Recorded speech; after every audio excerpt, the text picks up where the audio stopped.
नमस्कार, मैं हूं अनिल सिंघवी और जी बिजनेस पर जब से हमने वेल्थ क्रिएशन वीक की शुरुआत की तब से बाजार में भी शानदार रिकवरी लौटती हुई दिखी है। मंदी वाले मार्केट में पैसे डालने वाले निवेशकों का कॉन्फिडेंस भी बढ़ा है और साथ ही एफआईज भी अब खरीदारी के मूड में आने लगे हैं। लेकिन इस समय बड़ा सवाल है कि जब भी तेज़ी के मार्केट से मंदी के मार्केट और मंदी के मार्केट्स में आप फिर से तेज़ी के मार्केट में आए तो किस तरह से अपनी वेल्थ को संभालें और किस तरह से अपनी वेल्थ को बढ़ाए। ऐसा पहला और आखिरी बार नहीं है जब बाजार बड़ी तेज़ी दिखाए और बड़ी गिरावट दिखाए, लेकिन हर एक तेज़ी और मंदी में आपके लिए कुछ लेसन्स हैं, वो आपको सीखने और समझने चाहिए ताकि अगले बार के लिए आप बेहतर तरीके से तैयार रहें। और इसीलिए हमने की है इस खास सीरीज की शुरुआत वेल्थ क्रिएटर से मिलिए। आज देश के दिग्गज वेल्थ क्रिएटर और कोटक म्यूचुअल फंड के एमडी और सीईओ नीलेश शाह साहब हमारे साथ कार्यक्रम में हो रहे हैं शामिल। तो चलिए करते हैं शुरुआत हमारी खास सीरीज की वेल्थ क्रिएटर से मिलिए।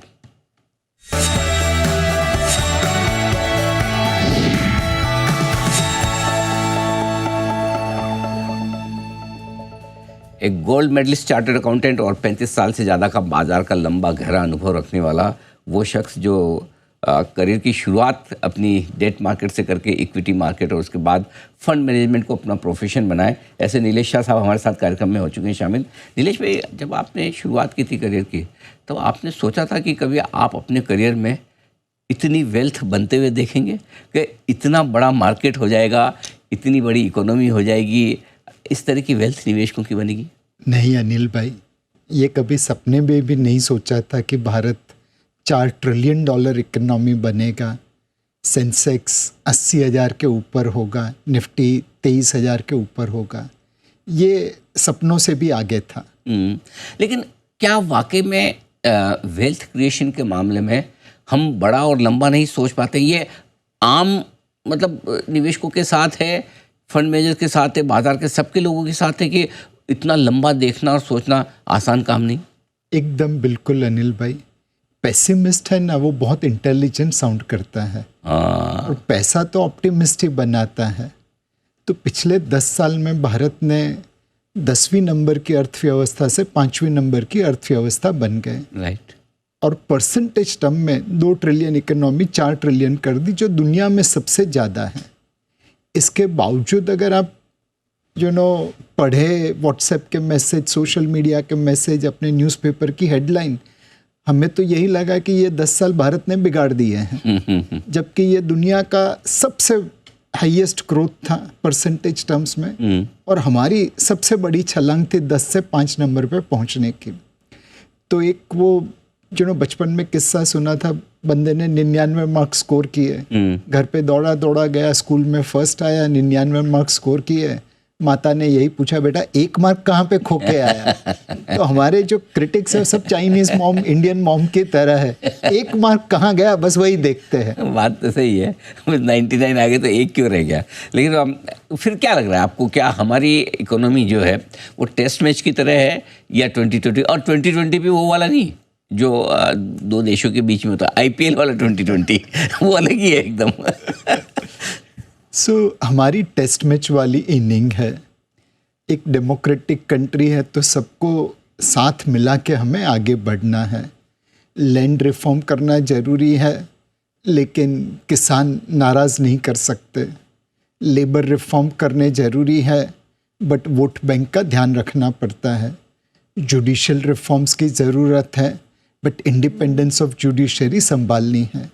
स्ट्रेटेजिक डाइवेस्टमेंट भी करना है, बिकॉज सरकार बिजनेस को बहुत अच्छी तरह हमेशा नहीं चला पाती, बट लोगों का जो एक मत होता है कि you are selling family jewel, वो भी ध्यान में रखना पड़ता है। तो इन सारी कंस्ट्रेंट्स के बीच में भारत जो कर रहा है, इंफ्रास्ट्रक्चर बना रहा है, डिजिटाइजेशन कर रहा है, स्वामित्व स्कीम के नीचे प्रॉपर्टी कार्ड्स दे रहा है, स्किलिंग, हाउसिंग, इनके ऊपर फोकस कर रहा है, फिस्कल प्रूडेंस का पाथ अपना रहा है, ईज़ ऑफ डूइंग बिजनेस में धीरे धीरे इम्प्रूवमेंट कर रहा है, दुनिया से फ्री ट्रेड एग्रीमेंट निगोशिएट कर रहा है। तो ये सारी चीज़ें हमें दुनिया की फास्टेस्ट ग्रोइंग मेजर इकोनॉमी जरूर बनाएंगे। 5-6-7% ग्रोथ आती रहेगी, लेकिन डबल डिजिट ग्रोथ जो T20 वाली ग्रोथ है वो नहीं आएगी। डबल डिजिट ग्रोथ के लिए कुछ और करना पड़ेगा, मैं उस पर भी आऊँगा, लेकिन उससे पहले एक बार थोड़ा सा वेल्थ क्रिएशन को लेकर हमारे जो दर्शक हैं उनकी इस वक्त जो मानसिक स्थिति है उस पर बात करना चाहता हूँ। ये अगर 2 हफ्ते पहले आपसे मैं इंटरव्यू कर रहा होता तो मैं ये बोलता था कि सबको डर है, बेच के निकल जाए, पता नहीं मार्केट और कितना गिरेगा। अब थोड़ा ऊपर आया तो लोगों को लगता है कि जैसे जैसे मेरा भाव आ रहा है निकलते जाऊँ। क्या ये स्ट्रेटजी ठीक है कि इतना नीचे देख लिया तो अब फ़ायदा नहीं है यहाँ रहकर, निकल जाने में समझदारी है? स्पेशली 2020 के बाद जो नए इन्वेस्टर्स आए उन्होंने पहली बार साइजेबल करेक्शन भी देखा और टाइम वाइज करेक्शन भी देखा। क्या कहेंगे आप उनको? सो अनिल भाई, एक बल्लेबाज थे मोहम्मद अजहरुद्दीन। यस। उन्होंने पहले अपने 3 टेस्ट में 3 शतक लगाए और चौथे में शतक नहीं लगा पाए थे।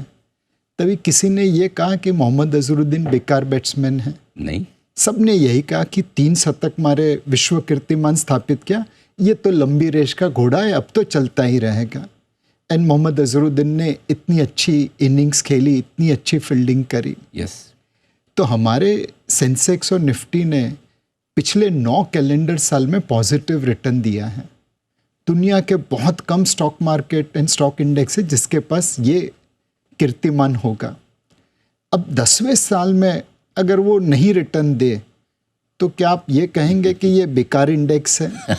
ये बात तो सही। आप तो उसे मोहम्मद अजहरुद्दीन की तरह सोचिए कि भाई इसने 3 शतक टेस्ट मैच में 3 पहले टेस्ट में मार दिए, लंबी रेस का घोड़ा है, दौड़ता रहेगा। ये बात तो सही। एंड एक और चीज़ मैं कहना चाहूँगा अनिल भाई, हमारे जितने भी व्हाट्सएप ग्रुप है, सोशल मीडिया ग्रुप है, सबने सर्कुलेट किया कि BYD ने कैसे 5 मिनट में इलेक्ट्रिक बैटरी चार्ज कर दी गाड़ी की।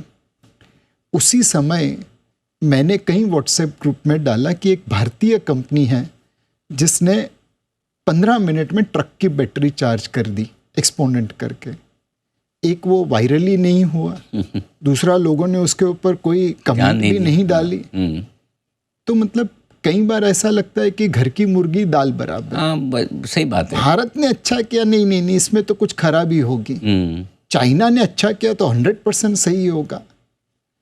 तो ये जो एक अपना खुद का माइंडसेट है कि we don't appreciate our own people,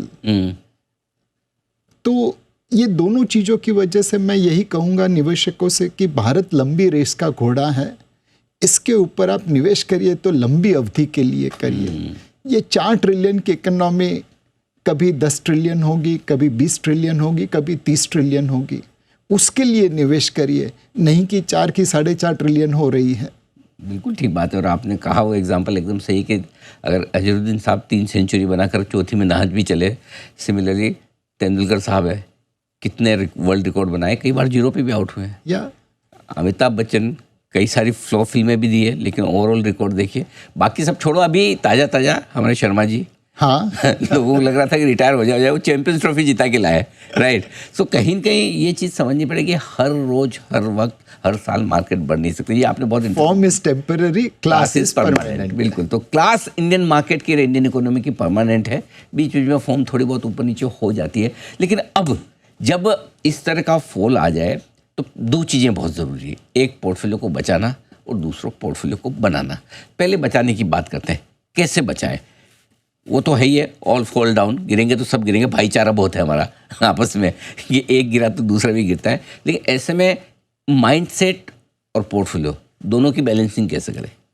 सो अनिल भाई, इसमें एक बोलने की बात है, दूसरी करने की बात है। बोलने में तो सिंपल है, नीचा में लेवानू, ऊपर में बेचवानू, नीचे में खरीदिए, ऊपर में बेचिए। अब आप फिगर आउट कर लेना कैसे करना, मेरे से तो आज तक नहीं हुआ। बिल्कुल ठीक बात है। करने की बात है असेट एलोकेशन। एक आपका इन्वेस्टमेंट गोल बना लीजिए और उस हिसाब से अलोकेट करिए। जब भी इक्विटी अपने अलोकेशन से ज़्यादा होने लगे और मार्केट का वैल्यूएशन भी महंगा लगे तो थोड़ा थोड़ा प्रॉफिट बुक कर लीजिए। करेक्ट। जहाँ पे लगता है कि अलोकेशन से नीचे चला गया इक्विटी, मार्केट भी सस्ता लग रहा है, तब आप डेफिनेटली खरीदारी कर दीजिए। तो असेट एलोकेशन आप फॉलो कर पाएंगे, इससे हमेशा टॉप में नहीं बिकेगा, बट महंगी मार्केट में आप हल्के होंगे। हमेशा बॉटम पे नहीं खरीदेंगे, बट सस्ती मार्केट में आप ओवरवेट हो जाएंगे। लेकिन हमारे इंडिया में एसेट एलोकेशन के मामले में इन्वेस्टर बहुत परफेक्ट है। दो तरह से करते हैं, या तो 100% का पैसा इक्विटी में रहेगा, वो भी ट्रेडिंग वाला पोर्टफोलियो, या दूसरा है कि मैं तो हाथ ही नहीं लगाता शेयर के, मैं तो डालते नहीं, मेरे को तो रिस्क लेनी नहीं है, जुआ है सट्टा है, मैं तो सिर्फ एफडी में लगाता हूँ। अभी दोनों एक्सट्रीम तरह के इन्वेस्टर हैं, उनका क्या अनिल भाई, ये तो है ना, मतलब भगवान की देन है भारत को। ये निवेशक ही मार्केट की टॉप और बॉटम तय कर देते हैं। मतलब मेरी करियर तो इसलिए बनी है मेरे कजिन भाइयों और बहनों की वजह से। जब भी उन्होंने प्रण लिया कि अब इक्विटी मार्केट जुए का अड्डा है, हाथ में लगाएंगे, मार्केट की बॉटम बन जाती है। और जिस दिन वो मुझे कहने लगते हैं कि भाई ये ले ले, तब मार्केट का टॉप बन जाता है। उनकी बदौलत तो मैं यहाँ पे बैठा हूँ। तो आप भी आपके इनके जैसे जो कजिन हैं उनको संभाल के रखिए, वही आपको डिसाइड करेंगे एसेट एलोकेशन कैसे करना है। हमने आजकल थोड़ा सा बदला है उसमें, हमने बनाया एक ट्विटर ट्रोलिंग इंडेक्स। जब भी ट्विटर पे आके लोग बहुत ज़्यादा तारीफ करने लगे, हमने सोचा कि भाई अब टॉप बनने की तैयारी हो रही है, और जब बहुत ज़रूरत से ज़्यादा गालियाँ पड़ने लगे तब बॉटम बन रहा है। मरवा दिया, समझ जाते भाई कि नुकसान बर्दाश्त के बाहर हो रहा है। वो बात बिल्कुल सही है। अब रहा सवाल इस तरह के फॉल का, हर बार गिरावट के भी अलग रीज़न होते हैं और तेज़ी होने के भी अलग। इस बार पहली बार शायद लंबे समय में ऐसा दिखा कि सिर्फ वैल्यूएशन महंगे हैं, सिर्फ बाज़ार ज़्यादा बढ़ गया इसलिए घटे हम। क्या इस लिहाज से कहीं कोई नया पोर्टफोलियो बनाना चाहे तो उसको इस तरह के बाजार में कैसे अप्रोच करना चाहिए? अनिल भाई, जहाँ पे गलती दिखे तो यू टर्न मार लेना चाहिए। ओके। अब कई लोगों ने मोमेंटम बेसिस पे इन्वेस्ट कर दिया था। कचरा कंपनी बिकॉज भाव बढ़ रहा था तो लोगों ने निवेश कर दिया, और अच्छे कंपनी अच्छी बिजनेस वहाँ पे भाव बढ़ रहा था तो वैल्यूएशन को देखे बगैर निवेश कर दिया। अब इस प्रकार के स्टॉक में से मुक्ति प्राप्त करनी चाहिए, वहाँ पे बेच के लॉस बुक कर लेना चाहिए। निवेश वहाँ पे करना चाहिए जहाँ पे वैल्यूएशंस आपकी फेवर में है और क्वालिटी आपके साथ है। फॉर एग्जाम्पल, इस बजट में वित्त मंत्री ने 1 लाख करोड़ रुपए की टैक्स रिबेट लोगों के हाथ में दी है, और वो प्रति साल आती रहेगी। 8वां पे कमीशन भी गवर्नमेंट एम्प्लॉयज की जेब में पैसे रखने वाला है। राइट। अब ये जो क्लास है government employees plus tax payer का, वो रोटी कपड़ा मकान पे तो पैसा नहीं खर्चा करेगा। ये खर्चा होगा एक्सपीरियंस के ऊपर। रेलवे की जगह पे एयरलाइन में जाते हैं, उडुपी रेस्टोरेंट की जगह QSR रेस्टोरेंट में जाते हैं, मामा के घर पे छुट्टी मनाने की जगह समर में एक हॉलीडे डेस्टिनेशन पे जाते हैं, एक नॉर्मल शर्ट पहनते थे उसकी जगह एक ब्रांडेड शर्ट पहनते हैं। तो इस प्रकार के कंज्यूमर डिस्क्रिशनरी स्पेस के ऊपर निवेश होना बहुत अच्छा लगता है। तो वहाँ पे लगता है कि आपको निवेश करना चाहिए क्वालिटी में और अच्छे वैल्यूएशन पे। क्वालिटी और अच्छे वैल्यूएशन वाले शेयर इस मार्केट में आपको मिलेंगे भी, और वहीं पर आपको फोकस करना चाहिए स्पेशली। अब दूसरा बड़ा सवाल ये कि SIP वाले इन्वेस्टर्स, अब आंकड़े देखते तो थोड़ा डर भी लगता है कि 44 लाख SIP नई खुली लेकिन 55 लाख बंद हुई है। इन इन्वेस्टर्स को क्या राय देंगे, इस तरह के माहौल में क्या करना चाहिए? रिलायंस वर्ल्ड कप 1987 अगर आप देखें, यस, तो सेमीफाइनल में ग्रेहम वुड स्वीप कर करके इंडिया को भगा दिया। हाँ। और फाइनल में माइक केटिंग ने रिवर्स स्वीप किया आइलैंड बॉर्डर को, तो हाथ से कप निकल गया। अब अगर आप माइक केटिंग है तो रिवर्स स्वीप मत करिए, ग्रेहम गूच है तो स्वीप करते रहिए। आप मार्केट के टाइमर है, एक फंड मैनेजर जैसे है मानसिकता में, जो मार्केट में ले बेच कर सकता है, तो SIP बंद करिए, चालू करिए। बट 99 आउट ऑफ 100 इसको नहीं कर पाएंगे। आप ग्रेहम गुच नहीं है, माइक केटिंग है, तो सीधा खेलिए ना, रन तो बनते रहेंगे, विकेट नहीं जाएगी तो कप आ जाएगा। तो आप अपनी SIP चालू रखिए। और हमने तो हमेशा एक ही बात कही है, जब भी SIP में नेगेटिव रिटर्न दिखे उस समय SIP टॉपअप कर दीजिए या लमसम पैसा लगा दीजिए। अच्छा, ये रामबाण इलाज है, हर माहौल में आपके लिए और ज़्यादा पैसा बना के देगा। SIP बहुत सिंपल चीज़ है, बट हर सिंपल चीज़ की अग्नि परीक्षा होती है। करेक्ट। तो SIP के नेगेटिव रिटर्न आपकी अग्नि परीक्षा है, उस समय SIP बंद नहीं करनी चाहिए, टॉपअप कर देनी चाहिए। ये बहुत बढ़िया फॉर्मूला बताया, ये मज़ा आ गया। कि जब भी आपको लगे कि एसआईपी में मेरा 1 साल 3 साल 2 साल जो भी आप लगा रहे हैं उसमें नेगेटिव रिटर्न आने लगे, वहाँ पे आपको एसआईपी का अमाउंट बढ़ा देना। बढ़ाएं ना बढ़ाएं, कम से कम बंद ना करें। Yes. ये बहुत ज़रूरी है। और अगर बढ़ानी तो उससे बढ़िया बात होनी चाहिए।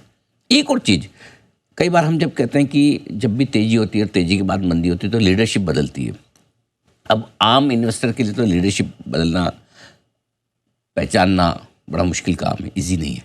तो क्या किस तरह के फंड ये हो सकते हैं जो उन्हें इस चीज़ के लिए सोचने की ज़रूरत नहीं, भाई तुम दिमाग मत लगाओ, और इस तरह के फंड है जो अपने आप डिसाइड कर देंगे कि लीडर्स के साथ कैसे रहना है? एक बिजनेस साइकिल फंड है जिसमें फंड मैनेजर अपने सेक्टर एलोकेशन बदलता रहता है डिपेंडिंग अपॉन क्या अच्छा लगता है। सारे कॉल कभी सही नहीं जाते, कुछ कॉल गलत भी जाते हैं, but business cycle fund mutual fund industry में एक ऐसा फंड है जो सेक्टर रोटेशन करता रहता है। बट अनिल भाई, सेक्टर रोटेशन करके आपको शॉर्ट टर्म एडवांटेज मिल सकता है, बट हर कॉल तो सही नहीं जाता। एक क्वालिटी डिवर्सिफाइड पोर्टफोलियो भी देखे, वह भी उतना ही रिटर्न देगा जितना ये साइकिल रोटेशन देगा। अगर हम BSE 500 या NSE 500 देखें तो कुल मिला के 80-90 स्टॉक है जिन्होंने इन्वेस्टर्स के लिए वेल्थ क्रिएट की है ओवर लास्ट 10, 15, 20 ईयर्स। तो अब उसमें आप सेक्टरली ले लो या पोर्टफोलियो वाइज ले लो, बात एक ही है। तो कुछ डाइवर्सिफाइड फंड रखिए, large cap, mid cap, small cap, कुछ थीमेटिक फंड रखिए जैसे बिजनेस साइकिल हुआ, बट मोस्ट इम्पॉर्टेंटली अवधि दीजिए। एक इसी बात को अलग तरीके से कहना चाहता हूँ, सचिन तेंदुलकर जी है, 15,000 से ज़्यादा रन, 51 से ज़्यादा शतक, बट उनकी स्ट्राइक रेट खाली 54 की थी। 100 बॉल फेस करते थे, 54 रन बनाते थे। शाहिद अफरीदी धनाधन खेलते थे, उनकी स्ट्राइक रेट शायद 80 के ऊपर थी, 83 या 86। 100 बॉल में 83 रन ठोक देते थे। स्ट्राइक रेट बढ़ाने गए तो कुल रन कितने बने शाहिद अफरीदी के? 1700। तेंदुलकर जी ने पिच के ऊपर टाइम बिताया तो कितने रन बनाए? 15,000। अब आप सोचिए, अफरीदी की तरह धुआंधार स्ट्राइक रेट लानी है या तेंदुलकर की तरह विकेट बचा के रन बनाने? मजा आ गया सर, ये बहुत जोरदार था एकदम। 15,000 रन बनाने या 1,500 बनाने, हाँ वो डिसाइड कर लो। हाँ, बाकी वो जो रोज डे ट्रेडिंग वाला मामला है ना, ये खरीदो ये बेचिए, फिर आप करते रहो 2020 उसमें। कई बार कहते हैं कि बच्चों में भगवान होते हैं। तो हम लोग सब मित्र लोग बैठे थे, एक बहुत अच्छा ट्रेडर है मेरा दोस्त, एंड वाकई में वो अच्छी ट्रेडिंग करता है। तो वो बता रहा था कि कैसे उसने एक बड़े स्टॉक में लेवेच करते करते करते इतने सालों में पैसा बनाया।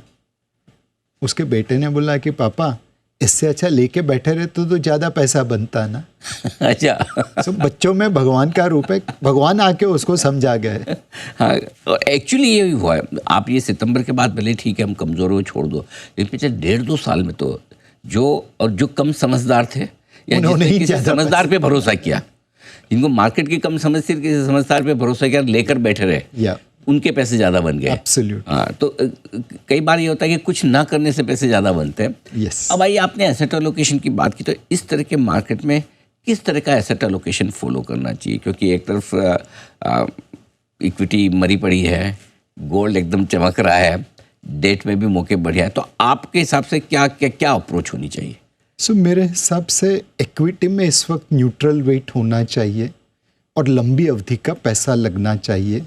लार्ज कैप में थोड़ा ज़्यादा लगना चाहिए, स्मॉल एंड मिड कैप में थोड़ा कम। ज़ीरो मत कर देना, खाली नॉर्मल वेट से थोड़ा कम कर देना। फिक्स्ड इनकम में ब्याज की दरें कटेगी तो परफॉर्मिंग क्रेडिट फंड जो कहते हैं AIF में, उसमें 1 करोड़ का मिनिमम निवेश करना पड़ता है। बट परफॉर्मिंग क्रेडिट AIF, उसमें आप निवेश करने की सोच सकते हैं। वह फंड इस वक्त risk return point of view से काफ़ी अच्छा लगता है। अगर म्यूचुअल फंड में निवेश करना है तो लंबी अवधि के, लंबे ड्यूरेशन के गिल्ट फंड, बॉन्ड फंड लेने चाहिए। गोल्ड और सिल्वर में, शॉर्ट टर्म में सिल्वर में तेज़ी लगती है, गोल्ड की तरह वो ज़्यादा मूव नहीं हुआ है और इस वक्त डिमांड सप्लाई सिल्वर की फेवर में है। लॉन्ग टर्म के लिए अभी भी गोल्ड अच्छा लगता है। दुनिया भर के सेंट्रल बैंकर्स अब इंडियन हाउसवाइफ बन गए हैं। सोना लेते हैं, बेचने का नाम नहीं लेते। बिल्कुल ठीक बात। दुनिया में इतना सोना नहीं है जो हमारी हाउसवाइफ और दुनिया भर के सेंट्रल बैंकर्स की डिमांड पूरी कर सके। तो गोल्ड के दाम बढ़ते रहेंगे जब तक ये सेंट्रल बैंकर की डिमांड चलती रहेगी।